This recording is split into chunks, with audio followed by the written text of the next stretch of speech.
একটা টিভি চ্যানেলে আপনি ভিন্ন রাজনৈতিক দলের শীর্ষ কর্মকর্তার বা শীর্ষ নেতার কোনো শর্ট কোনো ভিও বা কোনো কিছু আপনি চালাবেন, আমাদের টিভি ল্যাঙ্গুয়েজে ভাষায় যেটা আমরা বলে থাকি, এখন তো আসলে সেটা বদলেছে। এখন আমরা সবারই খবর প্রচার করতে পাচ্ছি। আবার তখন যে কিছুই হয়নি তা কিন্তু বলা যাবে না।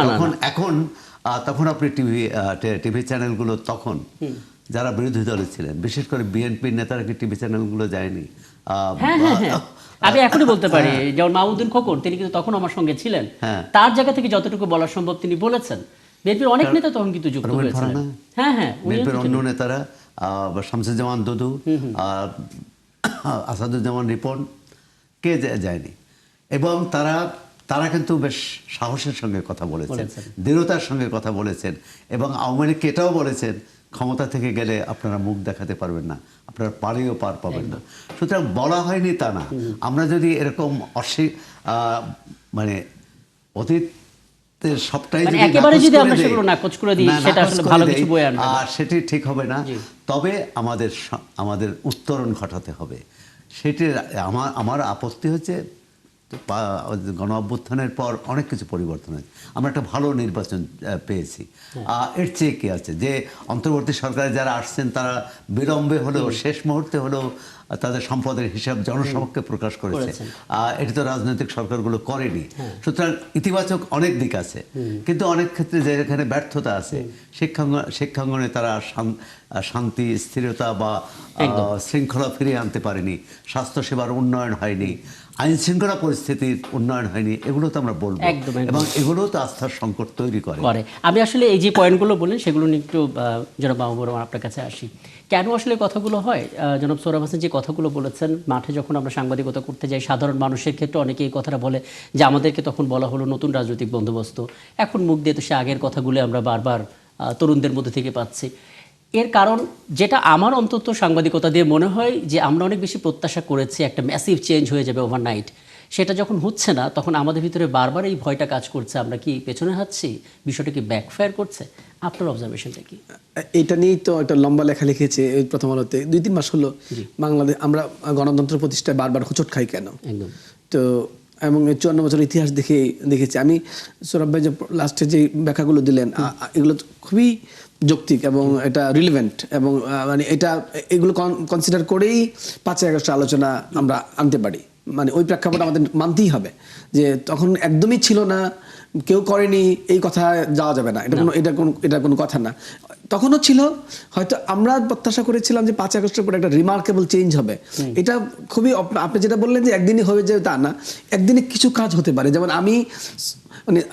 উনি আমার অনেক সিনিয়র, এমনি বাংলাদেশ সিনিয়র সিটিজেন, তারপরে আবার শ্রদ্ধেয় সাংবাদিক, অনেক অভিজ্ঞতা। আমার জায়গা থেকে ওনার প্রতি যে রেসপেক্টটা শো করার কথা, এটার জন্য তো অনেক দিনের একটা রাষ্ট্রীয় কাঠামোর পরিবর্তন দরকার নাই। এটা আমার শেষ দরকার, যে আমি এটা আমার জাস্ট ইচ্ছার দরকার, যে আমি সদিচ্ছা দরকার।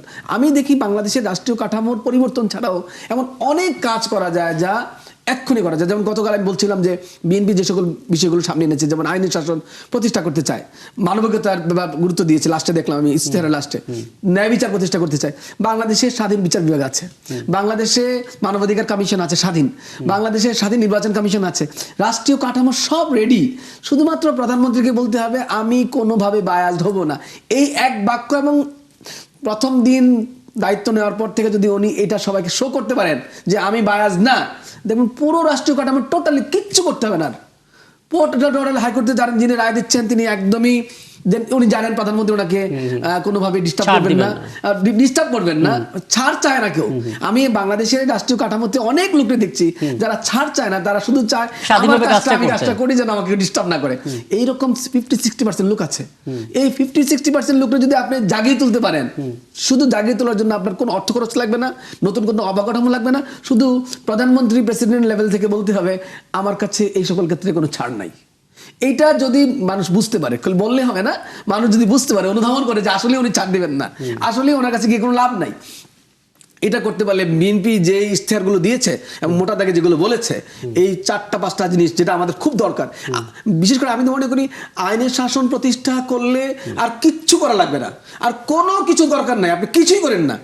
আমাদের তরুণ প্রজন্ম, আমাদের কৃষক, আমাদের মাঝি, আমাদের জেলে যে পরিমাণ পরিশ্রম করে ডেইলি আমাদেরকে এক ধরনের বাঁচিয়ে রেখেছেন, আমাদের সার্ভাইভালকে ঠিক রাখছেন, তাদেরকে শুধুমাত্র আপনি আইনি শাসনটা দেন, আপনি সবকিছু নিয়মমতো করতে দেন, দেখবেন টোটালি বাংলাদেশের চেহারা চেঞ্জ হয়ে গেছে, কিচ্ছু করা লাগবে না, আমি এটা মনে করি। তো এখানে আপনি যদি বাংলাদেশকে ট্র্যাকে আনতে চান, আমি একদমই শ্রদ্ধেয় সৌরভ ভাইয়ের সাথে একমত যে আমাদেরকে কিন্তু প্রতিদ্বন্দ্বিতা সুস্থ করতে হবে।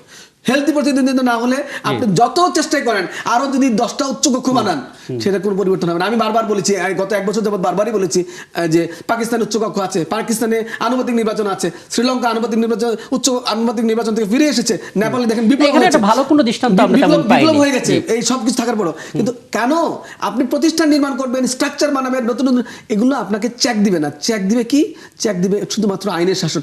জাস্টিস প্রতিষ্ঠা করার জন্য সুপ্রিম কোর্টটাকে আপনি, মানে আমাদের যে কোর্টটাকে আপনি বলেন যে এটা separate, really separate from government and government. আপনি যদি সরকার থেকে সুপ্রিম কোর্টটাকে মানে প্রকৃত অর্থেই স্বাধীন করে দিতে পারেন, প্রকৃত অর্থে, মানে তাকে কেউ ইন্টারভেন করে না, আর কিছু লাগবে না, তাহলেই এই দেশ ঠিক আছে। একদম। একেবারে যেহেতু সময়টা শেষের দিকে, আমি 1 মিনিটের মধ্যে একটা ছোট্ট মন্তব্য আপনার কাছ থেকে নিতে চাই। জনাব সৌরভ হাসান, আমরা টাইম ম্যাগাজিনে যে বক্তব্যটা দেখেছিলাম তার একটা মনে, সেখান থেকে যদি চৌম্বক অংশগুলো আলাদা করি, তাহলে প্রথমে তিনি আইনের শাসনের কথা বলেছেন, ট্রান্সপারেন্সির কথা বলেছেন, এবং 3 নম্বর পয়েন্ট বলেছেন ঐক্যবদ্ধতা, অর্থাৎ সমস্ত কিছু আসলে বিলীন হবে যদি ঐক্যবদ্ধ হিসেবে আমরা না থাকতে পারি। এটা আসলে কতটা চ্যালেঞ্জিং এই প্রেক্ষাপটে? নানা জনের তো নানা মত। প্রথম দুটো বিষয় নিয়ে তো কোনো তর্ক নাই বা এর কোনো প্রশ্নও নেই। তৃতীয় যে তিনি বক্তব্যটি দিয়েছেন, ঐক্যবদ্ধ জাতি, বিভক্ত জাতি কখনোই এগোতে পারে না, এবং আমাদের 54 বছরের ইতিহাস কিন্তু তাই বলে। এখন ঐক্যবদ্ধ জনগোষ্ঠীর ঐক্যবদ্ধ বাংলাদেশ রাষ্ট্র কেন হলো? এই ভূখণ্ডের মানুষ মনে করেছে তাদের একটি রাষ্ট্র দরকার, এবং রাষ্ট্রের প্রয়োজন, এবং সে কারণেই রাষ্ট্র তৈরি করেছে। তার আগে তো পাকিস্তান ছিল, এবং তারও আগে অবিভক্ত ভারত ছিল, কিন্তু বাংলাদেশের মানুষ, জনমণ্ডলী অনুভব করেছে যে আমাদের একটি রাষ্ট্র দরকার, এবং সেটি মুক্তিযুদ্ধের মধ্য দিয়ে এসেছে।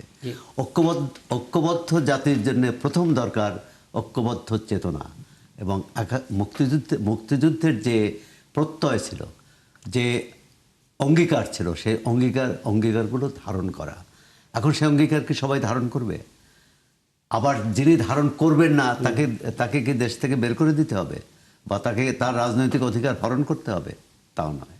তবে এটা বোঝাতে হবে, এটা সংখ্যাগরিষ্ঠ মানুষ 71-এর সঙ্গে আছে, মানুষ মুক্তিযুদ্ধের সঙ্গে আছে।